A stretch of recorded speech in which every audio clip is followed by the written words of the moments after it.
এই mutual friend কি করে হওয়া সম্ভব?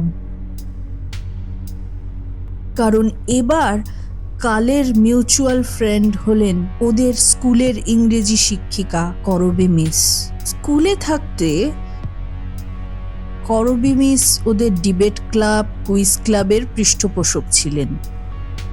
অথচ উনি তো মারা গেছেন। তাও আজ প্রায় 5 বছর হলো। ললিতা স্তব্ধ হয়ে মোবাইলের দিকে তাকিয়ে রইল।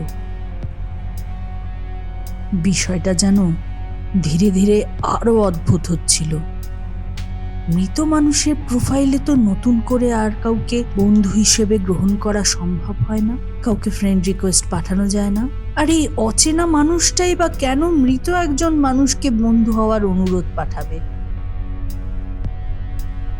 অজানা এক আতঙ্ক ললিতার মনের মধ্যে পাঁক দিতে শুরু করলো।